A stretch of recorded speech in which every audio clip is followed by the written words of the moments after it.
Assalamualaikum warahmatullahi wabarakatuh. Alhamdulillah wassalatu wassalamu ala Rasulillah wa ala alihi wa man wala. Kita bertemu dalam majlis ayah-ayah pemimpin masuk syurga sekeluarga pada hari ini untuk sama-sama kita melihat kepada tajuk kita bina komunikasi yang baik berteraskan kepada panduan daripada surah As-Sajdah, dan sudah tentunya kita bagi ayah-ayah yang berada pada hari ini kita ingin memastikan panduan kita dalam memimpin keluarga ini adalah berteraskan wahyu daripada Allah Subhanahu Wa Taala. Dan bagi ibu-ibu yang bersama yang menonton pada hari ini di Facebook, di YouTube ataupun di depan kaca TV, kita doakan agar kepimpinan bagi sang suami, bagi si ayah adalah panduannya daripada Al-Quran sehingga kan kita semua satu keluarga dapat masuk syurga sekeluarga. Pada hari ini kita bersama dengan dua orang panel. Saya ingin mengalu-alukan kehadiran Al-Fadhil Ustaz Dr. Ahmad Sanusi. Apa khabar Ustaz? Alhamdulillah sihat. Alhamdulillah Ustaz ya. Alhamdulillah Alhamdulillah. sihat. Kita dah di hujung-hujung Ramadan ini Betul. insya-Allah ya, dan juga kepada saudara Muhammad Fayad bin Fauzi. Selamat datang Fayad. Ya, terima kasih. Saudara Fayad adalah Johan Qiraat Sab'ah Bitaranum program Adni peringkat kebangsaan 2020, dan kita akan sama-sama mendengar dan juga tuan-tuan dijemput untuk membaca bersama ayat 28 hingga 30 surah As-Sajdah pada halaman 417 untuk sama-sama kita menghayati, memaknai ayat ini dalam kehidupan kita seharian. Kita mulakan dengan bacaan ayat 28 hingga 30 bersama saudara Fayad. أعوذ بالله من الشيطان الرجيم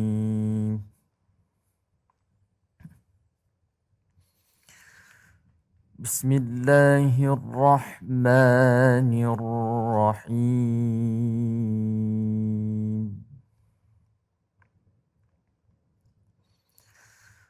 ويقولون متى هذا الفتح إن كنتم صادقين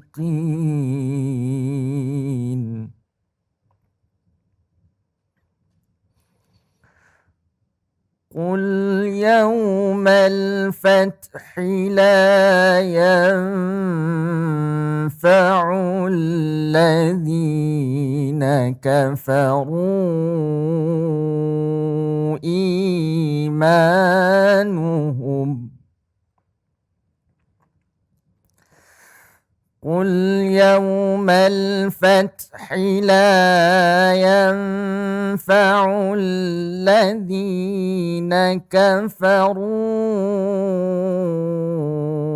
إيمانهم ولا هم ينظرون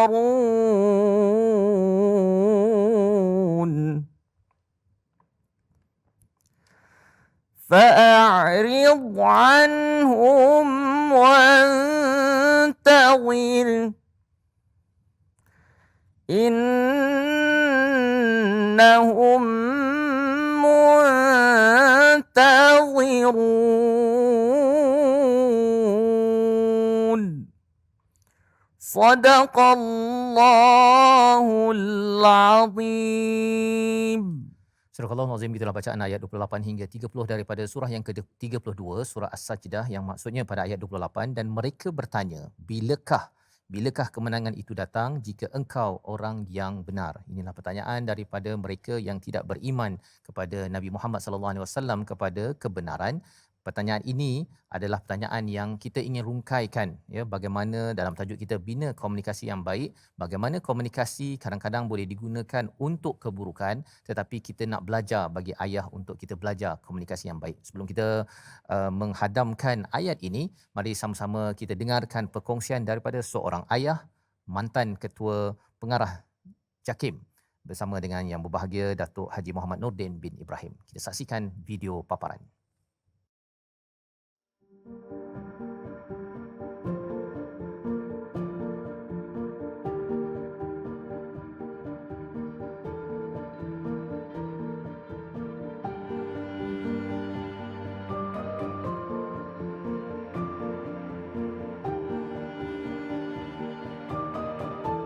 Kalau di peringkat 1 hingga 7 tahun ni, sebelum memajis atau pergi kepada baligh, banyak cabarannya lah, maknanya perlu kita lalui. Mak bapak kena jadi model dalam rumah tangga. cara berkomunikasi suami isteri ya. Kalau tengok mak ayah tu selalu bercakap kasar misalnya, mungkin akan mempengaruhi anak-anak, tabiat mereka. Jadi kita pastikan komunikasi berjalan dengan baik, memanggil anak dengan penuh kasih sayang ya. Dalam Quran pun disebut ya bunayya, banyak dalam surah Luqman kan, wahai anakku. Jadi kita banyak belai mereka, banyak berikan dorongan kepada mereka sehinggalah mereka hala kedewasa lah. Jadi kalau lihat dalam surah Luqman yang sebutkan tadi, ada 5-6 perkara yang disebut. Saya sebut secara ringkas saja. Di antara ialah la tusyrik billah. Jangan syirik kepada Allah. Itu asas. Kerana bila lahir insan itu, yang penting adalah iman kepada Allah. Jangan dia kufur. Itu asas. Kalau dia kufur, menjadi orang kafir, akhirnya masuk neraka. Itu fail lah kita sebagai mak ayah. Itu satu. Ya. Yang kedua, ya bunayya aqimus solah. Misalnya disebut juga dalam surah Luqman tersebut. Dirikan sembahyang. Dirikan sembahyang itu sebagai asas ibadat. Jadi pertama tadi, la tusyrik billah tadi adalah akidah. Yang kedua, dia bina ibadah, iaitu solat.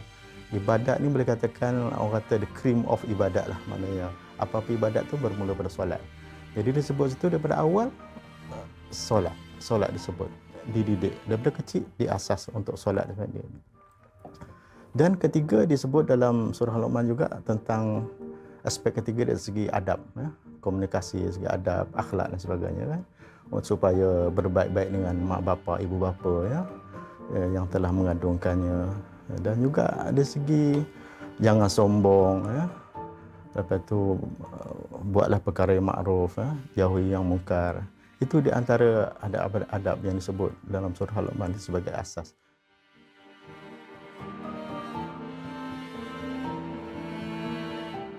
Di antaranya ialah melalui kesabaran. Sabar itu penting sebagai satu perkara yang menjadi resepi dalam keharmonian rumah tangga. Baik apa situasi sekalipun, sama mendidik anak, yang sehari-hari, hari demi hari kita bersama keluarga, ya. Semua itu perlu kepada kesabaran. Dan perlu kita juga muhasabah dirilah. Di mana sebenarnya apakah faktor yang boleh menyebabkan kita berlaku masalah dalam rumah tangga, ya. InsyaAllah dengan muhasabah tersebut kita akan dapat menilai balik. Jadi kadang-kadang kita ni ada perasaan ego, ya, ada perasaan bangga diri, ya. Ada kadang-kadang tersilap tak ambil berat tentang anak-anak ataupun isteri. Jadi perkara-perkara itu bila muhasabah kita akan lihat balik.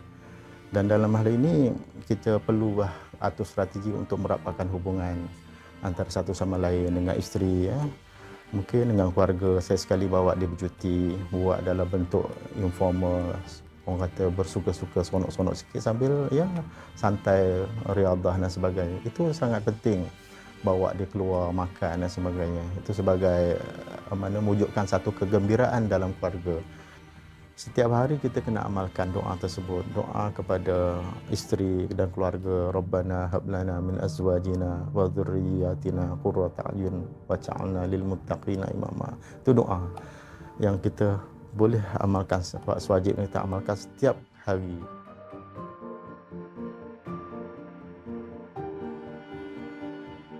Jadi perkara ini kena diimbangkan. Kita walaupun dah ada media sosial, contohnya kita boleh pakai video call dan sebagainya, tapi berjumpa secara bersemuka itu kita kena rancang. Maknanya kalau kita duduk tak jauh dekat-dekat semua ni, kena duduk sekali-sekala, sebulan 2 kali ke dengan anak-anak, cucu dan sebagainya. Tak boleh nak mengharapkan pakai video call dan sebagainya. Sahajalah, walaupun itu sebab membantu sebenarnya, ya, dari segi positifnya. Jadi kita kena programkan mereka supaya dapat juga berjumpa di hujung minggu, bawa dia tadilah. Ini dapat membantu kita untuk memperkukuhkan lagi dengan cara komunikasi macam ini. Jadi kalau kita banyak kali jumpa, menyebabkan kita banyak lebih mesra dan sebagainya.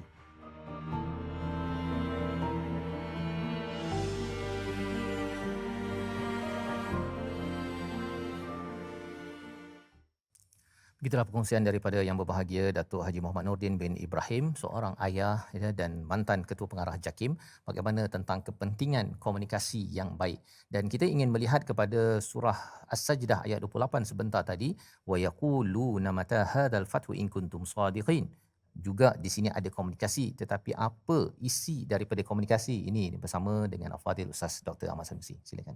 Baik, terima kasih Ustaz Fazrul, saudara Fayyad yang saya hormati, tuan-puan yang dirahmati oleh Allah sekalian. Baik, kalau kita perhatikan daripada ayat yang ke-28 tadi, yang ke-27, wa yaquluna mata 28. Wa yaquluna mata hadzal fathu in kuntum shadiqin. Ayat ini secara intipatinya menceritakan tentang persoalan yang ditimbulkan oleh kaum yang menentang itu, orang-orang kafir itu, tentang bagaimana akan datangnya bilalah datangnya hari kemenangan ataupun hari kiamat tersebut ataupun hari pembukaan tersebut. Jadi antara key point yang penting ataupun pengajaran, elemen yang penting yang ada dalam ayat ini adalah persoalan yang ditimbulkan. Seakan-akan mereka itu bertanya, iaitu tentang apa yang disampaikan oleh para nabi itu sendiri. Jadi sebagai seorang ayah, antara elemen ataupun perkara yang boleh, unsur yang boleh kita ambil daripada ayat ini adalah tentang persoalan. Persoalan yang ditanyakan oleh mereka, begitu juga dengan ayah. Persoalan ni sebenarnya daripada banyak aspek. Kalau kita tengok, seorang ayah itu peranannya bukan sekadar ni mempersoali, jangan jadi soal siasat. Nanti anak ingat jadi soal siasat pula. Jadi anak rasa terkongkong. Kalau kita tengok sebenarnya, konsep observation, pemantauan ini berlaku juga disebutkan dalam Al-Quran, yang mana Nabi Zakaria dia memerhatikan apa yang dilakukan oleh Sayyidatina Maryam. Kullama dakhala 'alaiha Zakaria al-mihraba wajada 'indaha rizqa. Maknanya setiap kali Nabi Zakaria masuk sahaja kepada mihrab, tempat beribadah Sayyidatina Maryam, itu didapatinya ada rizqa. Dalam penafsirannya diceritakan tentang buah-buahan yang tidak ada pada musim tersebut. Kalau musim tu musim panas, tiba-tiba buah yang datang musim sejuk punya buah. Jadi Nabi Zakaria rasa hairan. Nabi Zakaria tanya, "Aina laki hadha? Anna laki hadha? Daripada mana engkau dapat buah-buahan ini?" Qalat huwa min indillah. Perhatikan dekat sini, Nabi Zakaria dia monitor, dia observe anak dia, dan dia bertanya apa-apa unsur yang dia rasakan perlu diperhatikan terhadap perkembangan seorang anak itu sendiri. Lalu ditanyakan kepada Sayyidatina Maryam, "Anna laki hadha?" Daripada mana engkau dapat ini semua? Lalu Sayyidatina Maryam menjawab, "Qalat huwa min indillah." Ini semua adalah daripada Allah Ta'ala. Jadi kita dapati di sini peranan seorang ayah ditampilkan melalui kisah Nabi Zakaria yang disebutkan dalam surah Ali Imran kalau tak silap saya, menceritakan bagaimana monitoring ataupun observation tu berlaku dan persoalan tu berlaku. Tetapi persoalan macam disebutkan di sini, jangan sampai anak merasakan dia ni berada dalam keadaan terkongkong, nanti takut dia lari daripada rumah pula kan. Dia rasa macam terkongkong aja, dia akan lari daripada rumah. Dan juga satu kisah yang menarik yang suka saya kongsikan dekat sini adalah kisah yang berlaku dengan Saidina Umar. Saya selalu panggil hadis ni sebagai hadis teka-teki. Hadis teka-teki. Hadis teka-teki ni sebab Rasulullah macam bagi teka-teki kat para sahabat. Rasulullah tanya kepada para sahabat, "Inna minasyajari syajaratun la yasqutu waraquha."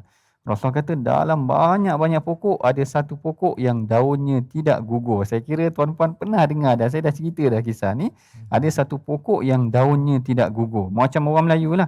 Dalam banyak-banyak sungai, sungai apa yang tajam? Sungai Lembing. Katakan macam tu kan. Sebab dia dalam banyak-banyak ada satu. Dalam banyak-banyak sungai, sungai apa yang mahal? Sungai Mas, Sungai Wang katakan macam tu. Sungai Wang katakan macam tu. Jadi Rasulullah tanya dalam banyak-banyak pokok apa yang daunnya tidak gugur? Para sahabat tidak boleh menjawab, ada yang teka macam-macam. Lalu Rasulullah kata, "Innahan nakhlah." Ianya adalah pohon tamar. Tetapi Saidina Abdullah bin Umar yang meriwayatkan hadis ni, dia kata fawaqa'at fi qalbihi anna nakhlah. Aku dah tahu dah benda tu nakhlah, tapi dia tak jawab. Dia tak jawab. Jadi bila balik tu dia cerita dengan ayah dia, Saidina Umar. Yang saya sangat suka sebab karakter Umar ni orangnya garang. Kita tahu dah garang ni, ayah yang garang kadang-kadang dia tak bersembang dengan anak, tak ada komunikasi dengan anak. Komunikasi dia hanya macam tu aja. Ayah nak makan? Macam tu aja. Komunikasi dia memang tak ada wording, tak ada words pun. Tapi nak ceritanya Saidina Umar sembang anak dia. Bahkan dia tanya anak dia, "Kenapa kau tak cakap?"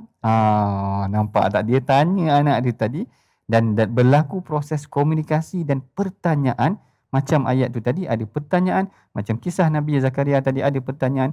Saidina Umar ni orang yang garang, kerjanya nak da'ni adrib unuqa, nak penggal je kepala orang ni, tapi dengan anak boleh communicate.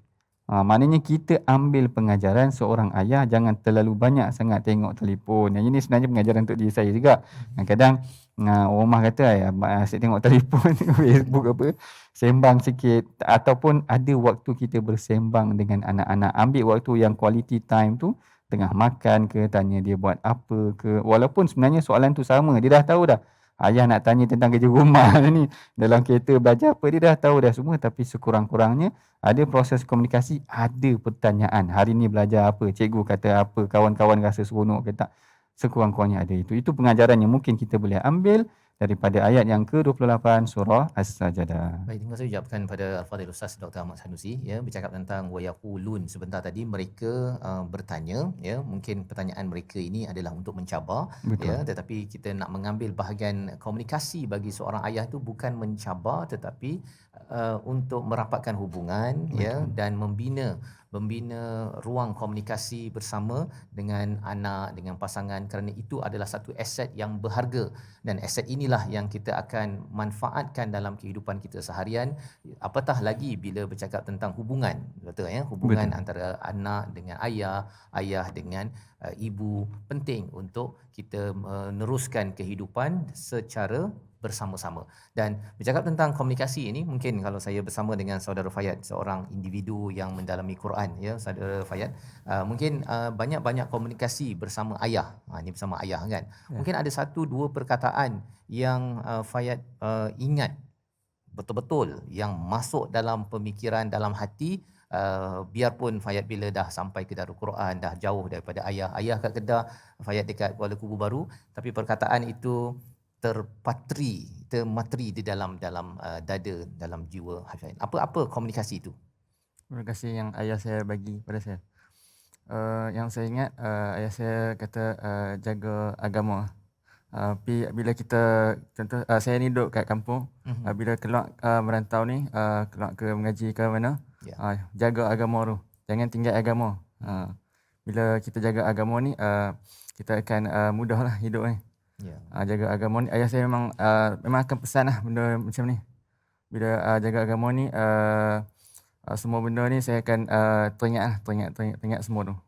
Terima kasih ucapkan pada saudara Fayad. Jadi itu adalah kesan daripada ayah selalu mengulang ya, perkataan untuk menjaga agama itu. Bagi anak kadang-kadang cakap sekali tak ingat, Dr. Sanusi ya, cakap dua kali tak ingat, tetapi pengulangan itu memberi kesan. Dan bercakap tentang komunikasi ini, kita nak melihat kepada apa kesan doktor ya, dari segi jangka masa pendek sampailah jangka masa panjang, bila ayah ini banyak berkomunikasi dengan anaknya. Pasal kadang-kadang waktu kecil bercakap, tapi bila anak dah masuk peringkat remaja tu, dia tak bercakap pula dengan ayah. Macam mana ayah sedar bahawa ini penting, saya kena usahakan juga untuk bercakap dengan anak? Silakan. Baik, yang ni satu soalan yang menarik. Sebenarnya komunikasi akan berlaku pada setiap peringkat. Maknanya daripada anak tu kecil lagi, kalau boleh daripada kecil kita bawa dia pergi ke solat ataupun antara perkara yang kita boleh lakukan adalah dengan kita sentiasa berbincang dengan dia. Kalau waktu kecil macam saya sebutkan tadi, ada kalanya kita boleh bincang dengan dia ketika dia balik daripada sekolah ataupun ketika mana dia berada dalam keadaan yang santai. Yang ni yang kita perhatikan.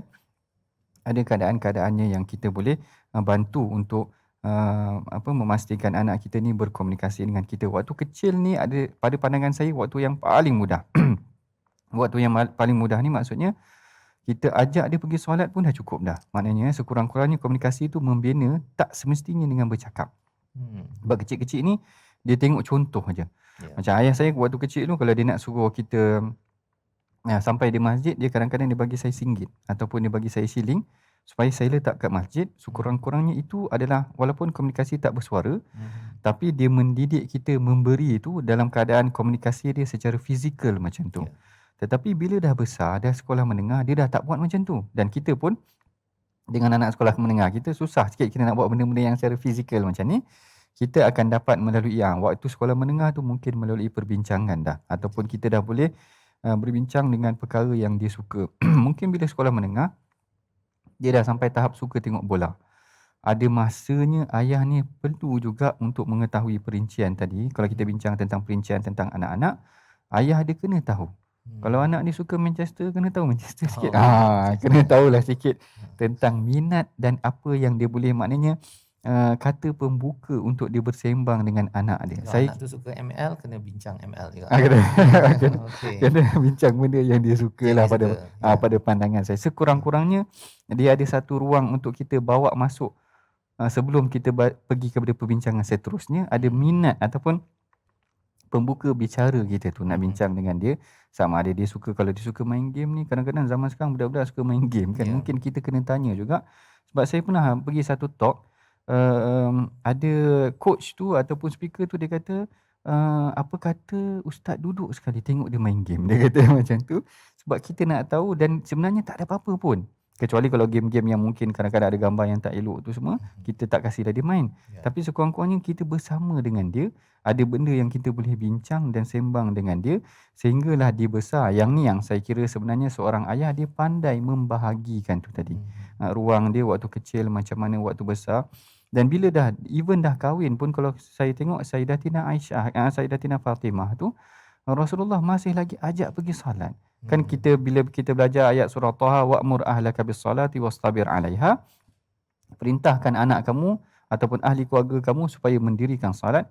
Kalau tak silap saya, Imam Qurtubi kata, dia kata memang Rasulullah bila turun ayat tu memang diketuknya rumah Fatimah, sekalipun Fatimah dah kahwin waktu tu. Dah kahwin dah, maknanya ada komunikasi. Kadang-kadang kita rasa macam bila dah kahwin ni tak boleh lah nak masuk campur. Kan ingat tak waktu Fatimah bergaduh dengan Saidina Ali, Saidina Ali merajuk ke masjid, dia baring ke masjid, Rasulullah pujuk Saidina Ali nak tunjukkan macam ada komunikasi juga walaupun telah berkahwin. Jadi setiap fasa tu ada peringkat dia dan ada kaedah komunikasi dia. Saya nak cakap secara perinci pun tidaklah pakar sangat dalam bidang komunikasi terhadap anak-anak, tetapi saya tengok sebenarnya mungkin begitu. Waktu saya kecil, saya rasa saya tak banyak bersembang dengan ayah saya. Kerana ayah ni memang sama juga, saya tengok anak-anak saya pun waktu kecil ni dia lebih banyak bersembang dengan mak. Kalau call pun mungkin dia akan call mak dia daripada asrama macam tu kan. Tapi tak apa, sekurang-kurangnya kita ada bonding yang tertentu dengan dia. Waktu makan ke, kita suruh dia, ataupun kita bersukan, riadah, main bola dengan dia ke, ada benda-benda yang kita boleh. Kerana saya yakin sampai satu tahap nanti, anak tu bila dah sampai tahap perbincangan, dia akan ada satu masanya dia akan berbincang dengan ayah dia. Jadi kat situlah saya kira peranan ayah. Mungkin waktu kecil dia lebih selesa dengan mak, tak apalah mak dia bersembang, mak akan sampaikan kepada kita.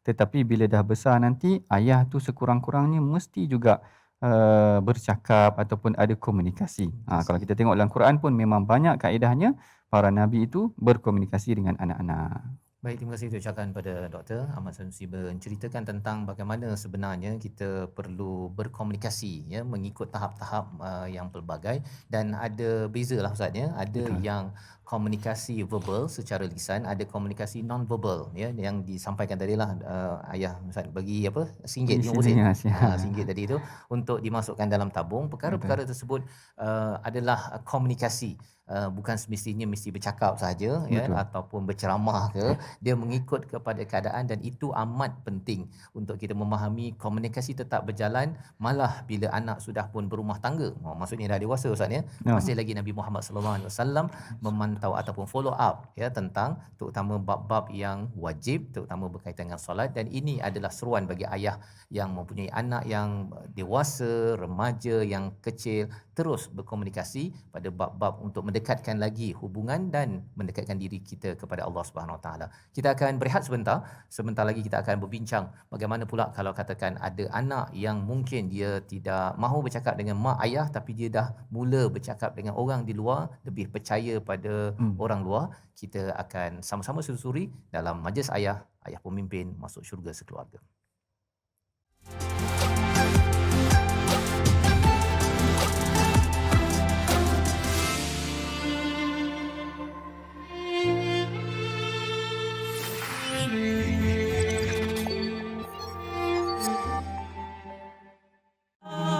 Sujud tersungkur seorang hamba, tasbih dan tahmid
Kembali kita dalam Majlis Ayah pada hari ini untuk sama-sama kita membincangkan tajuk Bina Komunikasi yang Baik. Salah satu kemahiran yang penting, salah satu daripada perkara yang penting dalam sebuah rumah tangga untuk kita sama-sama bagi ayah membina keluarga masuk syurga sekeluarga. Sebentar tadi kita sudah pun melihat kepada ayat 28 daripada surah Sajdah, dan kali ini kita nak melihat satu lagi daripada surah Luqman, surah 31, ayat yang ke-13, menceritakan sosok tubuh seorang ayah bernama Luqman, bagaimana beliau berkomunikasi dengan anaknya sebagai panduan kepada ayah-ayah yang bersama pada hari ini. Jadi mari sama-sama kita dengarkan ayat 13 bersama saudara Fayad pada hari ini. Silakan Ustaz. أعوذ بالله من الشيطان الرجيم بسم الله الرحمن الرحيم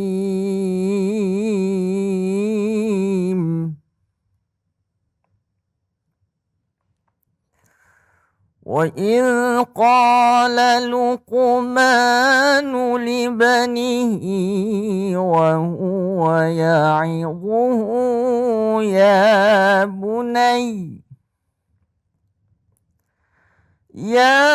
بني لا تشرك بالله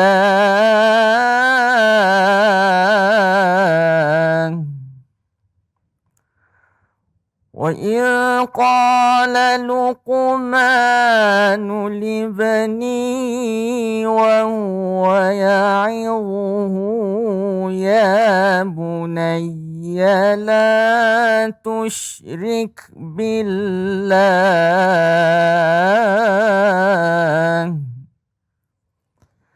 إن الشرك لظلم عظيم صدق الله العظيم.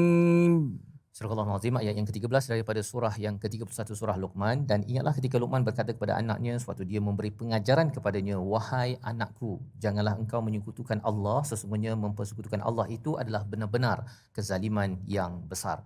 Kita ingin mendalami kepada ayat ini untuk mendalami lagi tentang teknik komunikasi di dalam Al-Quran bersama dengan Dr. Ahmad Sanusi. Doktor, kalau boleh jelaskan, dalam ayat ini ada perkataan qala, ya, dalam masa yang sama ada perkataan ya'idhuhu, kan, wa huwa ya'idhuhu. Apa beza qala, ya'idhuhu, kemudian disiplin komunikasi yang boleh diambil oleh ayah-ayah pada hari ini? Silakan Doktor. Baik, terima kasih Ustaz Fazrul. Kalau kita perhatikan lafaz qala ni secara umumnya membawa maksud berkata-kata.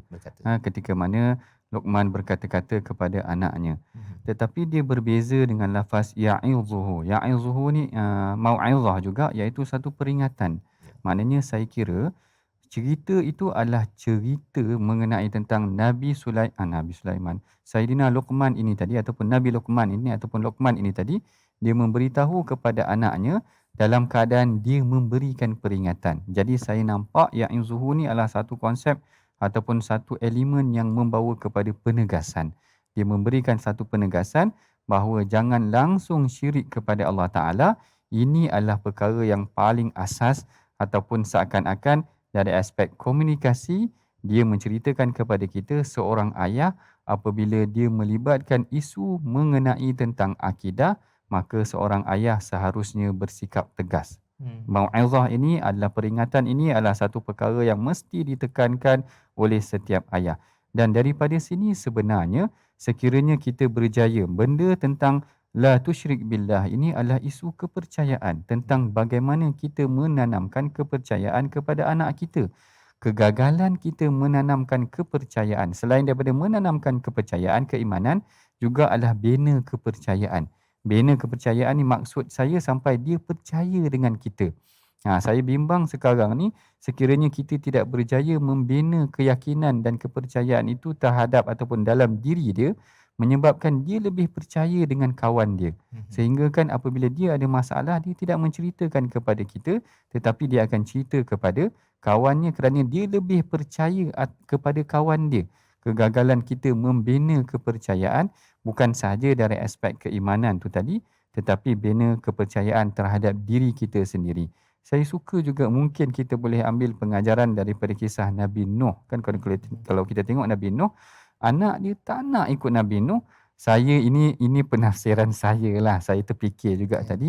Mungkin kerana anaknya telah percaya ataupun kerana dia telah ada sistem kepercayaan dia yang dia merasakan, dia kata sa'awi ila jabalin ya'simuni minal ma'. Dia tak nak dengar cakap ayah dia, mungkin kerana dia dah ada satu kepercayaan dalam diri dia sehingga menyebabkan dia menolak ayah dia. Yang ni yang kita bimbang. Maknanya sebagai seorang anak, sebagai seorang ayah, perkara yang asas yang kita ambil daripada kisah Luqman ini tadi menunjukkan bagaimana Luqman menekankan konsep tentang satu keimanan, kepercayaan juga. Yang keduanya adalah bina kepercayaan dalam jiwa anak itu tadi sehinggakan mereka boleh percaya ataupun meyakini atas apa yang kita sampaikan. Begitu juga kalau kita tengok kisah Nabi Ibrahim. Nabi Ibrahim ni saya kira ayah dia tidak berjaya mewariskan kepercayaan tu kepada anaknya, sehingga kan Nabi Ibrahim sendiri qala li abihi azara, kan Nabi Ibrahim tanya ke ayah dia, atattakhiduna asnaman, kenapalah korang ni ambil berhala ni sebagai Tuhan dan sebagainya. Kita tengok ada dua kisah yang terbalik kat sini. Satu, anak tu tadi mempertikaikan ayah sebenarnya dari aspek kepercayaan juga. Yang keduanya sama juga, Nabi Ibrahim pun anak juga kepada ayah dia mempertikaikan kerana unsur kepercayaan itulah tadi, maknanya yang tidak ataupun Nabi Ibrahim punya ayah tak berjaya untuk tanamkan dalam jiwa dia. Yang ini dari aspek keimanan tu mungkin juga kita boleh kata perkara ni kita serahkan kepada Allah Ta'ala.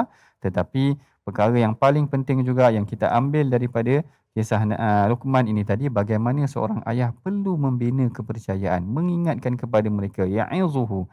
Satu aspek kepercayaan keimanan, yang kedua bina hubungan keyakinan anak terhadap kita. Allah. Terima kasih ucapkan pada Al-Fadhil Ustaz Dr. Ahmad Sanusi bercakap tentang apakah kandungan daripada ayat yang ke-13 sebentar tadi, iaitu berkomunikasi tentang kepercayaan kepada Allah, tapi dalam masa sama juga ada kaitan dengan kepercayaan kepada diri yang bercakap, begitu Doktor ya? Ya, dan bercakap tentang topik jangan syirikkan Allah ini, mungkin ada dua perkara lah Doktor ya. Satu ialah macam mana nak menyatakan bercakap, kalau dalam ayat ini dicakap la tusyrik billah, kan, pendek je tu kan, pendek saja, ataupun sambung lagi innasyirka la zulmun azim. Jadi bagaimana komunikasi ayah kepada anak, adakah dia ambil la tusyrik billah innasyirka la zulmun azim, sadaqallahu azim, dah habis, ataupun sebenarnya ada seni, pasal komunikasi ini satu seni Doktor ya. Kalau boleh Doktor uraikan, bagi contoh kepada ayah-ayah yang ingin mengamalkan ayat ini tetapi kadang-kadang dia tengok pendek sangat ni kan. Adakah baca saja ayat ini dalam solat dah itu komunikasi yang sudah sempurna? Silakan. Baik, ini satu soalan yang menarik kerana penyataan yang disebutkan dalam ayat ni memang sangat ringkas. Betul Ustaz Fazrul. Maknanya kalau kita cakap dengan anak kita jangan syirikkan Allah, dia pun tak faham sebenarnya kan. Sebenarnya jangan syirikkan Allah tu macam mana? Sepatutnya mungkin juga walaupun ringkas perkara ini, tetapi penghuraiannya perlu disampaikan melalui sama ada contoh, perbincangan dengan anak. Sebab anak mungkin dia tak nampak pun perkara tersebut akan membawa kepada syirik. Ayahnya lah yang tahu. Ayahnya lah yang boleh menjelaskan. Yang ni yang pentingnya seorang ayah mempunyai juga pengetahuan sedikit dalam urusan agama. Dia tahu perkara ni tak boleh, dia kena ceritakan ataupun dia kena tampilkan sebagai satu contoh. Dari aspek akidah ni mungkin sukar juga saya nak bagi contoh, tetapi dari aspek yang kedua yang diceritakan dekat bawah tu, taat kepada ibu ayah ataupun perkara-perkara yang lain, perkara ni sebenarnya boleh seorang ayah tu ambil peranan dia, peranan menceritakan, menjelaskan kepada anak. Kalau anak nak sesuatu, ambil makanan, katakan dia nak beli jajan, twisties dan sebagainya, benda-benda macam tu, tanya kepadanya, biasakan tanya kepada dia, yang ni ada tanda halal ke tak, ataupun nanti bila dia dah besar, level yang lebih tinggi sedikit, bila anak tu buat keputusan untuk masuk universiti sekian ataupun sekian, dia tanya kenapa pilih sedemikian. Sekurang-kurangnya ayah tu adalah tempat dia berkomunikasi dan dia percaya kerana dia nak dengar pandangan ayah dia. Saya kira kalau dah dilatih daripada awal, tanya keputusan anak betul ke macam ni, tanya keputusan anak betul ke macam ni, ditekankan. Tentang perkara syirik itu juga macam itulah tadi, maknanya walaupun ringkas tetapi ayah tu boleh tanya dan memperincikan ataupun memberikan penerangan sehingga menyebabkan seorang anak tu dia dah yakin dan dia berpuas hati dengan penerangan oleh ayah dia tu tadi. Baik. Jadi itu panduan bagaimana ayat yang dimaksudkan dalam ayat 13 tadi itu dia punya isi Ustaz ya, tetapi bukan itu je baca begitu saja. Sadaqallahul azim. Ia perlu disampaikan dalam bentuk kadar pemikiran si anak. Betul. Ya, dengan contoh ya, dengan keadaan semasa agar anak itu merasakan relevan tentang akidah dan bukan mengajar-ngajar kepada anak sehingga kan dia rasakan kalau ayah datang ni mestilah kena ceramah kan. Tapi itu bagi ayah yang nak menyampaikan doktor ya. Betul. Ada ayah yang dikata bahawa saya ni ilmu agama tak banyak.